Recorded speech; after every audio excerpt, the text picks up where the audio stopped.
সবাইকে আসসালামু আলাইকুম, ওয়েলকাম টু মাই চ্যানেল। আজকে আমরা যে বিষয়টা নিয়ে কথা বলবো সেই বিষয়টা হচ্ছে ক্লাস 9 10 এর সেট অর্থাৎ চ্যাপ্টার 2.1 নিয়ে আজকে আমরা কথা বলবো। So let's start this. তো সেট শুরু করার আগে আমরা প্রথমেই জানবো সেট ব্যাপারটা কি। সেট ব্যাপারটা হচ্ছে যে একই রকমের যখন একাধিক জিনিস একসঙ্গে থাকে তখন তাকে আমরা সেট বলে থাকি। যেরকম যদি আমরা আপনাকে বলি প্লেটের সেট, কাপের সেট, তার মানে কি একই রকম জিনিস যখন একসঙ্গে থাকবে তখন সেটাকে আমরা একটা সেট বলে থাকি। আর যে কোনো কিছু সেট হতে পারে যদি সেটা একই রকমের হয়ে থাকে। তাহলে সেট ব্যাপারটা আমরা বুঝলাম। এখন এই সেট জিনিসটা প্রথমে শিখি আমরা সেট জিনিসটা কিভাবে প্রকাশ করতে হয় বা কয়ভাবে সেটটাকে প্রকাশ করা যায়। সেটটাকে মূলত দুইভাবে প্রকাশ করা যায়। একটা হচ্ছে গঠন পদ্ধতি,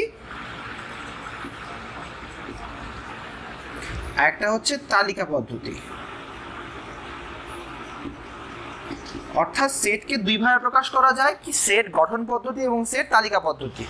তাহলে আমরা যদি এখন দেখতে চাই দুইটা আসলে পার্থক্যটা কি, সেট গঠন পদ্ধতি এবং সেট তালিকা পদ্ধতি।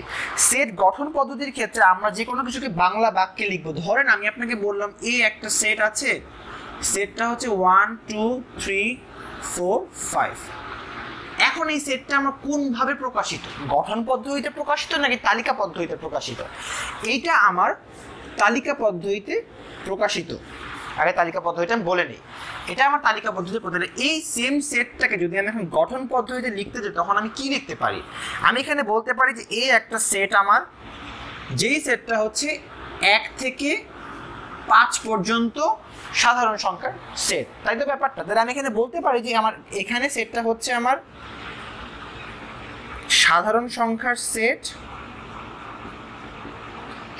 সেট এবং মানটা কত? 1 থেকে 5 পর্যন্ত। এই ভ্যালুটা কি? x মানে হচ্ছে যে এই সেটের মধ্যে যে উপাদানগুলো আছে উপাদানগুলোকে আমি x দ্বারা প্রকাশ করেছি, মানগুলা 1 থেকে 5 এর মধ্যে। আর এই দাগ দেওয়া মানে আমরা নিচেই দাগ দেওয়াটা মানে আমরা জানি যে আমাদের এই সংখ্যাটাও আছে এবং এই সংখ্যাটাও আমাদের আছে।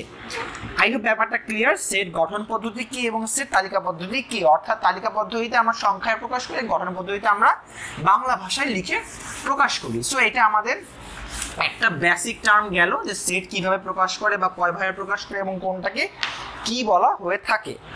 তাহলে এখন যদি আমরা একটা এক্সাম্পল করি, আমি এটা মুছে দিচ্ছি। একটা এক্সাম্পল যদি আমি করি, আমার কাছে একটা সেট তারা দিয়েছে হচ্ছে 7, 14, 21, 28। আমাকে বললো এটাকে গঠন পদ্ধতিতে প্রকাশ করো। তখন আমি এটা কিভাবে করে করব? আমরা কিন্তু এটা দেখে বুঝতে পারছি যে সব কয়টাই 7-এর গুণিতক, তাই না ব্যাপারটা? 7 × 7 7 × 14, 3 × 7 21, 4 × 7 28। তাহলে এই জিনিসটাকে আমাদের বাংলা ভাষায় কিভাবে লিখতে হবে? আমি যদি এইটাকে ধরি, আমার পুরোটা x, একটা আমার সেটের উপাদান সংখ্যা x, কোলন নামা দিতে হয়। x হচ্ছে 7-এর গুণিতক, রাইট? গুণনীয়ক আর গুণিতক আমরা বুঝি, তা অনেকে আমরা ভুলাই ফেলি। তাহলে x হচ্ছে 7-এর গুণিতক এবং প্রথমে বললাম যেটা 7-এর গুণিতক, বাট কত থেকে কত? গুণিতক তো ইনফিনিটি পর্যন্ত চলে যেতে পারে। তাহলে কতটুকু সেটা বলার জন্য আমরা লিখে দিব যে 7 থেকে 28 পর্যন্ত। অর্থাৎ আমি তো এখানে তাদেরকে বলতে পারি যে আমার মানটা হচ্ছে 7 থেকে 28 এর মধ্যে আমাদের ভ্যালুটা এখানে থাকবে, x এর ভ্যালুটা। সবাই কি ব্যাপারটা ক্লিয়ার? আই হোপ ব্যাপারটা সবাই এখানে ক্লিয়ার হওয়ার কথা। জাস্ট আমরা খালি গুণিতক এবং গুণনীয়কের মধ্যে পেঁচিয়ে ফেলবো না। এটা গেল হচ্ছে পদ্ধতিতে। ইউজুয়ালি ক নাম্বারের কোশ্চেন, সৃজনশীলের সেট থেকে একটা কোশ্চেন অলরেডি দেয় এবং ক নাম্বার কোশ্চেনটাতে এই জিনিসটা আমাদের বেশি আসে যে গঠন পদ্ধতি বা তালিকা পদ্ধতিতে প্রকাশ করে। তাহলে আসি আমরা এখন সেটটাকে কয় ভাগে ভাগ করা যায়। সেটটাকে 2 ভাগে ভাগ করা যায়। একটাকে আমরা বলে থাকি সসীম সেট, আর একটাকে আমরা বলে থাকি অসীম সেট। সসীম সেটটা মানে আমরা বুঝি যেই সেটটার এন্ডিং আছে। অর্থাৎ যদি আমি সাধারণ সংখ্যার সেট ধরি 1 2 3 4 5, আমি এই পর্যন্ত শেষ করে দিলাম। সাধারণ সংখ্যা কিন্তু অনেক দূর পর্যন্ত যেতে পারে, বাট আমি 5 পর্যন্ত রেখে দিলাম। আর অসীম সেটটাকে আমি 5 পর ডট ডট ডট ডট দিলাম, অর্থাৎ এটা আমার কত দূর পর্যন্ত যাবে আমি এটা কিন্তু জানি না। যেহেতু জানি না সেহেতু আমি এটাকে বলবো হচ্ছে অসীম সেট।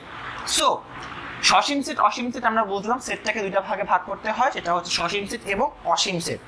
এখন আসি আমরা অসীম সেটটার মধ্যে তিনটা ভাগ আছে, অসীম সেটটার মধ্যে তিনটা ভাগ আমরা দেখতে পাবো। আশা করি এই পর্যন্ত কারো কোনো সমস্যা থাকার কোনো কথা না। অসীম সেট আমার তিনটা ভাগ হচ্ছে স্বাভাবিক সংখ্যার সেট, স্বাভাবিক সংখ্যার সেট, মূলদ সংখ্যার সেট এবং বাস্তব সংখ্যার সেট। আমরা এটা ক্লাস 8 থেকেই জানি যে এই তিনটাকে কি দ্বারা প্রকাশ করা হয়, স্বাভাবিকটাকে n দ্বারা প্রকাশ করা হয়, মূলদটাকে q দ্বারা প্রকাশ করে, বাস্তবটাকে z দ্বারা প্রকাশ করা হয়ে থাকে। সো এইটা হচ্ছে আমাদের তিনটা যে আমরা প্রমাণ আছে, স্বাভাবিক সংখ্যা সেট, মূলদ সংখ্যার সেট এবং বাস্তব সংখ্যার সেট। অর্থাৎ অসীম সেটের মধ্যে আমার এই তিনটা ব্যাপার পড়বে। সো আই হোপ এই ব্যাপারটা সবাই আমরা আশা করছি ক্লিয়ার। সো যাই আমরা এখন নেক্সট টপিকে। সেট চ্যাপ্টারটা খুবই সহজ এবং খুবই মজা এবং পার্সোনালি আমার খুব ফেভারিট একটা চ্যাপ্টার সেট, কারণ এখান থেকে একটা কোশ্চেন দেয় ডেফিনেটলি এবং এটা খুবই সহজ। আসি আমরা ফাঁকা সেট। ফাঁকা সেট ব্যাপারটা কি? ফাঁকা সেট ব্যাপারটা শুনলে প্রথমে আমাদের মাথায় যে ব্যাপারটা আসে যে এই সেটটা নিশ্চয়ই ফাঁকা হবে, তাই তো ব্যাপারটা। ফাঁকা সেটকে প্রমাণ করা যায়, লেখা যায় হচ্ছে একটা এইভাবে করে লেখা যায়, এটাকে শূন্য বোঝায়, বা যেহেতু সেটকে সেকেন্ড ব্র্যাকেট দ্বারা প্রকাশ করা হয় তাই দুইটা সেকেন্ড ব্র্যাকেট দিয়ে মাঝখানে কিছু না দিলে সেটাকে আমরা ফাঁকা সেট হিসেবে বলতে পারবো। তো এইটা গেল আমার ফাঁকা সেটের ব্যাপার সেটা। এবার আসি উপসেট। তো উপসেট এই জিনিসটা কি? উপসেট মানে হচ্ছে একটা আমার মেইন সেট থাকবে, সেই সেটটার মধ্যেও ইন্ডিভিজুয়ালি আরো সেট তৈরি করা যায়। অর্থাৎ একটা সেটে যে সকল উপাদান সংখ্যা থাকবে সেই সেটটার মধ্যে মধ্যবর্তী উপাদানগুলোকে নিয়ে আরেকটা ভিন্ন ভিন্ন সেট তৈরি করা যায়, সেটাকে বলা হয়ে থাকে উপসেট। আচ্ছা, এবার আসি আমার সেটের অন্তর। তো যেটা আমরা বলছিলাম সেটের অন্তর, সেটের অন্তর ব্যাপারটা কি? সেটা অন্তর শুনলেই প্রথমে বুঝি হচ্ছে বিয়োগ ফলের একটা ব্যাপার স্যাপার এখানে চলে আসতে পারে। তাহলে একটা সেট থেকে আরেকটা সেট যখন বিয়োগ দেওয়া হয় বা বাদ দেওয়া হয় তখন আমরা সেটাকে সেটের অন্তর বলি। যদি আমি ধরি এ আমার একটা সেট, বি আমার একটা সেট, তাহলে এটাকে বিয়োগ করা বা বাদ দেয়া এটাকে সেটের অন্তর বলা হয়ে থাকে। এখন এটাকে বিয়োগ না দিয়ে এই ডিভাইডার চিহ্ন দিয়েও সেটের ক্ষেত্রে বাদ প্রকাশ করা হয়ে থাকে। সো এটা হচ্ছে সেটের বাদ। আমরা পরে আমি ম্যাথ করানোর সময় আরো ডিটেইলসে বুঝিয়ে দিব, কোনো সমস্যা নেই। তারপরে আসি আমরা সার্বিক সেট এবং পূরক সেট। সার্বিক সেট ব্যাপারটা কি? সার্বিক সেট মানে হচ্ছে যেই সেটটা, সার্বিক সেট প্রথমে এভাবে প্রকাশ করা হয়ে থাকে, সবাই মাথায় রাখি একটু ইউ না, প্রথমে আমরা ইউ লিখবো, দেন দুই পাশে একটু বাড়াই দিব।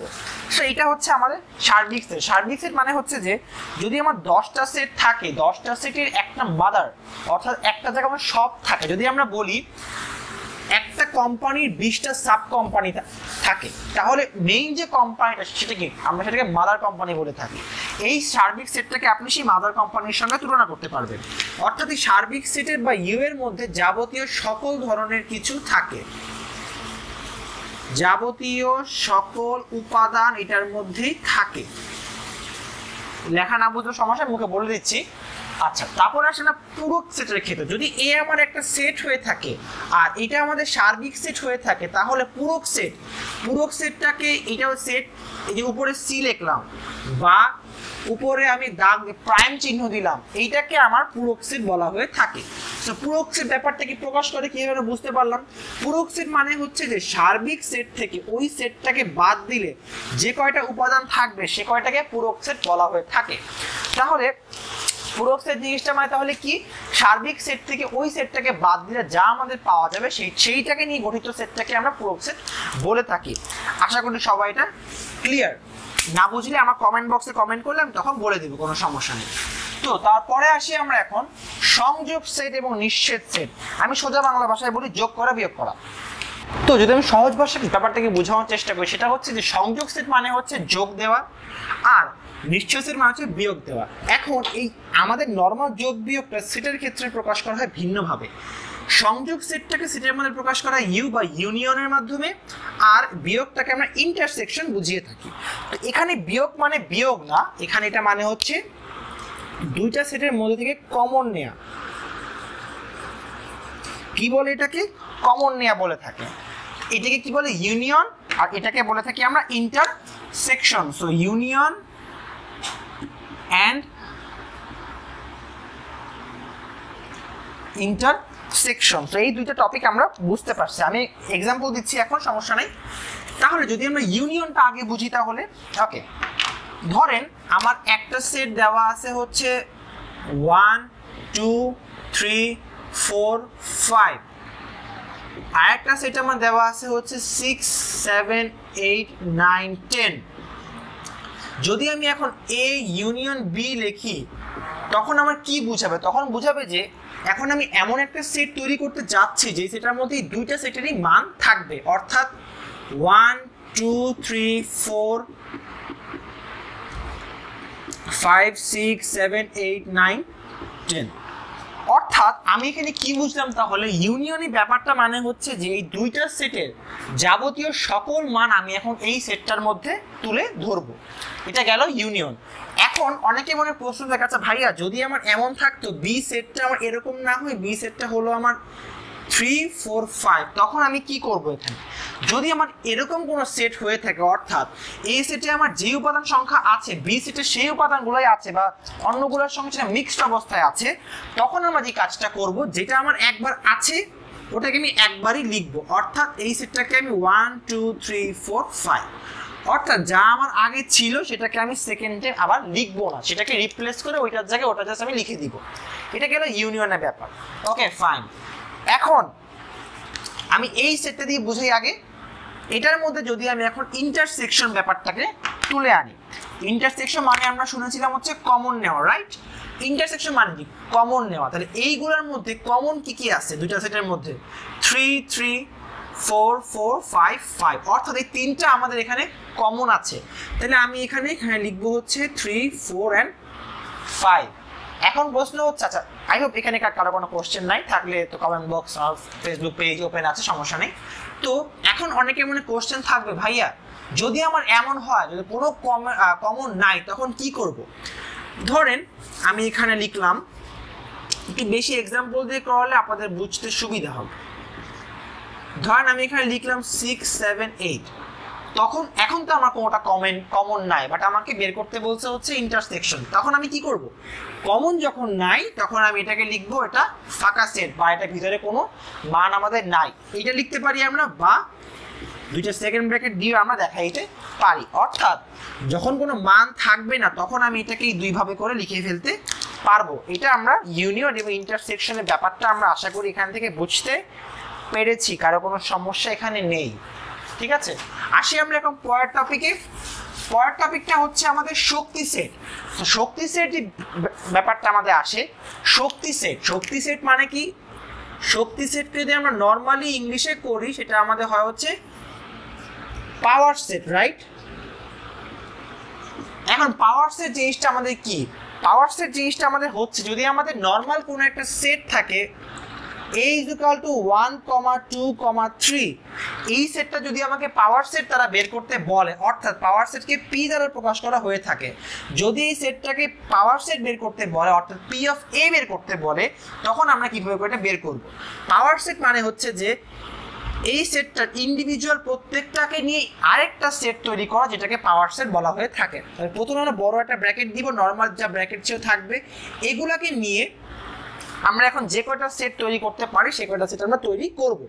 তাহলে এখান থেকে যদি আসি আমি 1, একটা সংখ্যা দিলেও ইন্ডিভিজুয়ালি একটা সেট তৈরি করা যায়।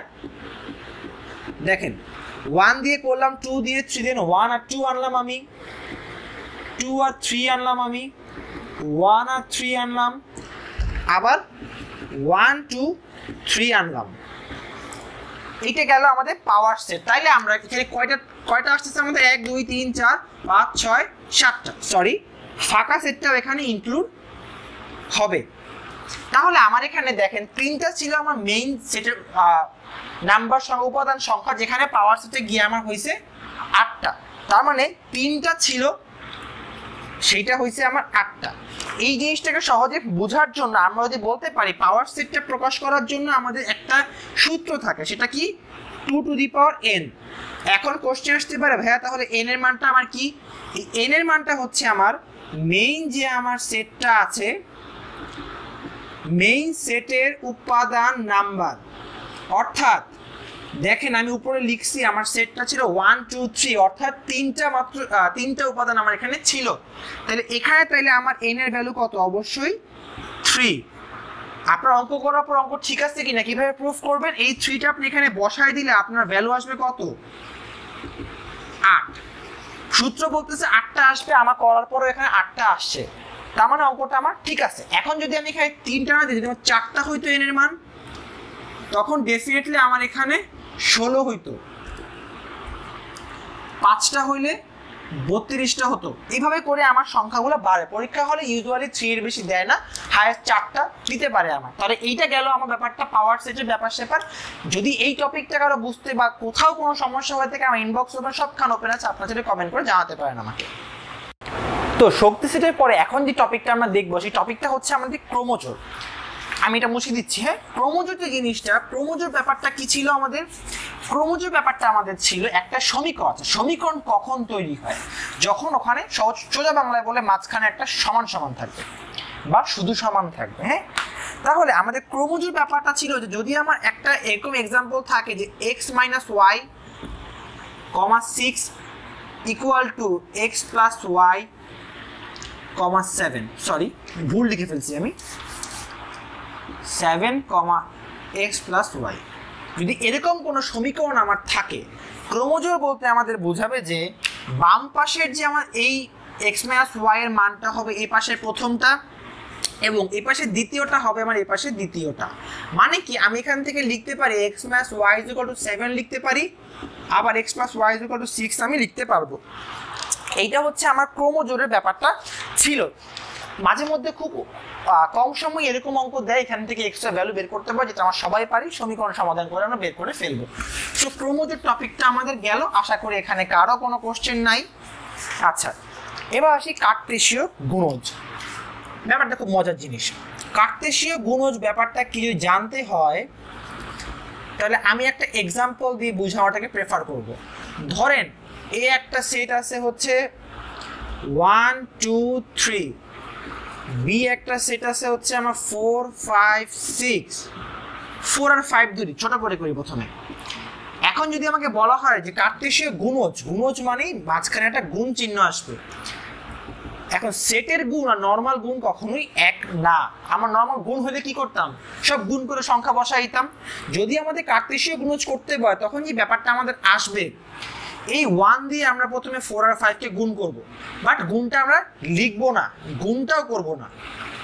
এইটা হচ্ছে আমাদের গুণ। ব্যাপারটা সবাই ক্লিয়ার? কার্টেসীয় গুণজ মানে হচ্ছে যে আমরা গুণ করব, সেই গুণটাকে আমরা কমার মাধ্যমে দেখাবো, এবং গুণ করার পর গুণ ফলটা আমরা লিখবো না। গেল। দেন 2 এর সঙ্গে আমার আসবে আবার 2, 4 এবং 2, 5, আবার 3 এর সঙ্গে আসবে তাহলে 3, 4 এবং 3, 5। এটা হচ্ছে আমাদের কার্টেসীয় গুণজের ব্যাপার-স্যাপার। এখানে কারো কোনো কোশ্চেন থাকার কথা না। কার্টেসীয় গুণজ মানে কি, আমরা নিজেরা কোনো ধরনের গুণ করব না, গুণন চিহ্নটাও দেখাবো না, কিন্তু কমার মাধ্যমে দিয়ে বোঝাবো যে এই দুইটা গুণ করার পরে একসাথে হয়েছে। জাস্ট এই জিনিসটা আমরা দেখাবো কার্টেসীয় গুণজের মধ্যে। গেল কার্টেসীয় গুণজ। আমরা ক্লাসগুলোকে একটু ছোট করার চেষ্টা করি যাতে আপনাদের মনোযোগটা ধরে রাখতে পারি, কারণ এটা আমাদের সাবকনশিয়াস মাইন্ডেরই দোষ আসলে, যে বেশিক্ষণ ক্লাস হলে আমরা মন দিয়ে থাকতে পারি না, তাও যেহেতু এটা অনলাইন ক্লাস। ঠিক আছে, আসি আমরা একটা ম্যাথ তাহলে চলে যাচ্ছি। এখন ম্যাথের কোশ্চেনটা আগে আমি লিখি। আমার কাছে একটা সার্বিক সেট দেওয়া আছে 1 থেকে 7 পর্যন্ত পূর্ণ সংখ্যার সেট। এ একটা সেট দেওয়া, বি একটা সেট দেওয়া, সি একটা সেট দেওয়া। এ দেওয়া আছে 1 2 3, বি আমাদের এখানে দেওয়া আছে কত 1 3 and 5, আর বি দেওয়া আছে আমাদের 2, 4, 6, আর সি আমাদের এখানে দেওয়া আছে কত 3 4 5 6 7। অর্থাৎ আমাদের এখানে ইউ একটা সার্বিক সেট দেওয়া, তার সঙ্গে আমাদের 3টা ভিন্ন ভিন্ন সেট দেওয়া আছে। তো আমাদের এখন যেটা বের করতে বলছে সেটা হচ্ছে যে দুইটা অঙ্ক আমাদের তারা করতে দিছে। একটা হচ্ছে এ ইউনিয়ন বি তার উপর প্রাইম অর্থাৎ পূরক সেট, আর একটা হচ্ছে যে এ পূরক ইন্টারসেকশন বি পূরক। এই দুইটা আমাদের ম্যাথ তারা আমাদের করতে দিয়েছে। কি দিল তাহলে? এইটা এ ইউনিয়ন বি বের করার পরে তার পূরক সেট আমরা বের করব। পূরক মানে হচ্ছে সার্বিক সেট থেকে বাদ দিব। আর এইটার ক্ষেত্রে কি প্রথমে আমরা এ এবং বি এর ইন্ডিভিজুয়ালি পূরক সেট বের করব, তারপর সেটা মাঝখানে আমরা কমন নিব। তো চলেন তাহলে করি আমরা অঙ্ক দুইটা। আমি একটা একটা করে করতেছি, মানগুলো মুছলাম না, মান আপনাদের সামনেই থাকুক। তাহলে প্রথম যে ম্যাথটা আমাদের ছিল, আমি একটু ছোট করে লিখতে পারি কারণ জায়গা না হওয়ার একটা ব্যাপার স্যাপার থাকে। যদি করি তাহলে এখন প্রথমে আমি এ ইউনিয়ন বি এর মানটাকে বের করব। জায়গা ছোট দেখে লিখলাম না, 135,246। তাহলে আমার এখানে সব কয়টি আসবে? কোশ্চেন আসতে পারে ভাইয়া আপনি তো এ আগে লিখছেন, তাহলে কেন আগে 135 লিখলেন না, কেন পরে 246 লিখলেন না? সবকিছু একটা সৌন্দর্য থাকে, সৌন্দর্যের জন্য আমি এটাকে সিকোয়েন্সিয়ালি লিখেছি। তারপরে কি প্রাইম বের করতে হবে। প্রাইম বের করা মানেই হচ্ছে যে আমাদেরকে সার্বিক সেট থেকে মেইন সেটটাকে বাদ দিতে হবে। তাহলে সার্বিক সেটটা আমার কি 1, 2, 3, 4, 5, 6, 7 বিয়োগ বা বাদ, এটাকে বিয়োগ বলবো না, আমরা এটাকে বাদ বলবো। এরকম যখন হবে তখন আমরা কি লিখবো দেখেন, আমাদের এখানে কি থাকতেছে, অন্য কালার দিয়ে বুঝাই। 1, 2, 3, 4, 5, 6 এটা কিন্তু চলে গেল, রাইট? থাকে কি তাহলে আমাদের 7। সো এই 7টা হচ্ছে আমাদের প্রথম অঙ্কের অ্যান্সার। এই অঙ্কে কারো কোথাও কোনো প্রশ্ন আছে থাকলে কমেন্ট করতে পারেন। ঠিক আছে, এইটা আমার তাহলে গেল।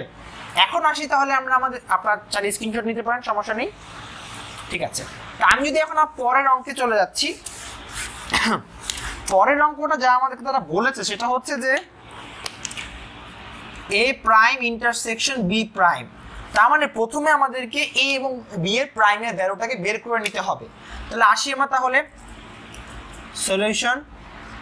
এ প্রাইম মানে সার্বিক সেট থেকে এ বাদ, আমি যখন একবারে লিখলাম মানে আপনারা এটা অলরেডি বুঝে গেছেন।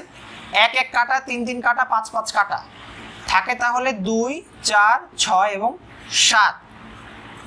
আসি বি প্রাইমের ক্ষেত্রে 2, 4, 6, 2, 4, 6 বাদ গিয়ে থাকে হচ্ছে 1, 3, 5, 7। আমাদের তারা বলছে যে এ প্রাইম এবং বি প্রাইমের মধ্যে কমন নিতে হবে। কমন নিতে হলে আমরা 2, 4, 6, 7, 1, 3, 5, 7, এটা ছোট বাচ্চাও বুঝবে, দুইটার মধ্যে কমন আছে কি 7। তাহলে আমার এখানেও তাহলে উত্তরটা আমার কত হলো 7। এটা অঙ্কটা মেইনলি ছিল হচ্ছে দুইটা প্রমাণ করা, আমি দুটাকে দুইটা অঙ্ক হিসাবে করালাম। সো আশা করি এখন এই অঙ্কে আর কোনো সমস্যা থাকার কথা না, আমি একবার ডিটেলসে করিয়ে দেওয়ার চেষ্টা করেছি, ইনশাল্লাহ এটা সবাই আমরা বুঝতে পেরেছি। ঠিক আছে, আচ্ছা আমি তাহলে আমি এটা মুছে দিচ্ছি এখন। সো আসি আমরা তার পরের অঙ্কে যাব। আমরা এখন এই অঙ্কের পার্টটা আমরা বুঝলাম, আসি আমরা পরের অঙ্কে যাব এখন। সো এখন আসি আমরা আমাদের পরের অঙ্ক, আজকের টপিকের আমার স্টেজের শেষ অঙ্কটা করবো আমরা আজকে। তারপরে বইয়ের 11 নম্বর অঙ্ক, পেজ নাম্বার 32, জেনারেল মেথড। মানটা বলি আমি, কোন শ্রেণীর 30 জন শিক্ষার্থীর মধ্যে, মান বলবো আর লিখবো, 30 জন শিক্ষার্থীর মধ্যে 20 জন ফুটবল পছন্দ করে, ফুটবলকে এফ দ্বারা প্রকাশ করলাম। 15 জন ক্রিকেট পছন্দ করে, দুটি খেলাই পছন্দ করে এরূপ সংখ্যার হচ্ছে 10 জন। তারা কি দুটি খেলাই পছন্দ করে বলতেছে, খেলা পছন্দ করেই না এমন কয়জন স্টুডেন্ট আমাদের আছে। Okay fine. তা আসি আমরা ভেন চিত্রের সাহায্যে প্রকাশ করি। ভেন চিত্র ব্যাপারটা কি? ভেন চিত্র হচ্ছে যে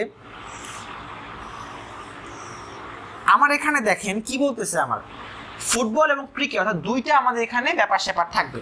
আবার একটা আছে যে দুইটা খেলাই পছন্দ করে এমনও মানুষজন আছে, মানে কমন একটা ব্যাপার থাকে। তাহলে যদি এইটা আমার না বোধ হয়, এটা বলে নাই, তখন আমি কি বলতাম, এটা ফুটবল এটা ক্রিকেট, তাই না? ফুটবল পছন্দ করে 20 জন, ক্রিকেট পছন্দ করে 15 জন। কোনো ঝামেলা ছিল না। ঝামেলাটা আমাদের পাকাইছে কোথায়, যখনই বলছে দুইটা খেলাই পছন্দ করে এমন স্টুডেন্টের সংখ্যা 15 জন। তার মানে কি? তার মানে এই যে F intersection C equal to 15 জন হয়ে যায়, সরি 10 জন, তাহলে হয়ে যাচ্ছে আমার। এইটা কিভাবে করে আমি ভেন চিত্র প্রকাশ করবো? ভেন চিত্রের প্রকাশ করার মাধ্যম হচ্ছে এই দেখেন, এই যে জায়গাটা আমার, এই জায়গাটা হচ্ছে আমার কমনের জায়গাটা, অর্থাৎ দুইটা খেলাই পছন্দ করে যে কজন, ওইটা আমার এখানে বসবে। ব্যাপারটা ক্লিয়ার না? ক্লিয়ার না? আশা করি সবাই ক্লিয়ার। তাহলে আমরা এখন এখানে ডাটাগুলো এন্ট্রি করব। ভেনচিত্র করা সহজে বোঝাই, প্রথমেই অনেক স্যার অনেক কঠিনভাবে বোঝান, ইজিভাবে বোঝাই। এটা ফুটবল, এটা ক্রিকেট। প্রথমেই আমরা সেই মানটা বসাবো যেটা দুইটা খেলাই পছন্দ করে বা কমন আছে, 10 জন। এখন দেখি ফুটবল খেলা, শুধুমাত্র ফুটবল খেলা পছন্দ করে 20 জন। তাহলে এই 20 জনের মধ্যে 10 জন আবার এই 20 জনের মধ্যে ধরলাম 10 জন দুইটা খালি ক্রিকেট খেলা পছন্দ করে, দুইটা খালি পছন্দ করে। তাহলে আমি এখানে 20 অবশ্যই লিখবো না। এই 20টা কি ফুটবলও পছন্দ করে, বাট এর মধ্যে 10 জন যারা ক্রিকেটও পছন্দ করে, ধরতেই পারি আমি। তাহলে আমি শুধুমাত্র ফুটবল পছন্দ করে তাহলে কয়জন? জাস্ট ফুটবল পছন্দ করে 10 জন। আবার তাই সেম ক্রিকেটের ক্ষেত্রে 15 জনের মধ্যে আমি ধরতে পারি 10 জন দুইটা খেলাই পছন্দ করে। শুধুমাত্র ক্রিকেট খেলা পছন্দ করে তাহলে কয়জন? 15 - 10 বা 5 জন। তাহলে শুধুমাত্র ফুটবল পছন্দ করে 10 জন, শুধুমাত্র ক্রিকেট পছন্দ করে 5 জন, দুইটা খেলাই পছন্দ করে 10 জন। তাহলে আমার মোট খেলা পছন্দ করে কজন? তাহলে হয় আমার 10 + 10 + 5 বা 25 জন। কোশ্চেন করছিল আমাকে যে খেলা পছন্দ করে না এমন কজন সংখ্যক স্টুডেন্ট আছে। তাহলে মোট ছিল আমার 30 জন, খেলা পছন্দ করে 25 জন। তাহলে করে না তাহলে কয়জন? করে না, করোনা না, আবার 30 - 25 = 5 জন। অর্থাৎ খেলা পছন্দ করে না আমার 5 জন স্টুডেন্ট। তো এই ছিল আমার সেটের ক্লাস। আই হোপ সবাইকে আমি জিনিসটা খুব সহজভাবে বোঝানোর ট্রাই করছি এবং আই হোপ সবাই এটা বুঝতে পারছেন। না বুঝলে কোনো সমস্যা নেই, আমার সবখানে কমেন্ট সেকশন ওপেন আছে, আপনারা কমেন্ট করে আমাকে জানাবেন এই পয়েন্টটা আপনাদের বুঝতে সমস্যা হচ্ছে। আমি সেটা নেক্সট ভিডিওতে আবার সেটা ক্লিয়ার করে দেওয়ার চেষ্টা করবো। সো যদি সবার ক্লাসটা ভালো লেগে থাকে অবশ্যই সবাই ক্লাসটা শেয়ার করে বন্ধুদের মাঝখানে ছড়িয়ে দিবেন এবং আমার চ্যানেলটাকে সাবস্ক্রাইব করে আমার সঙ্গে থাকবেন। Thank you so much.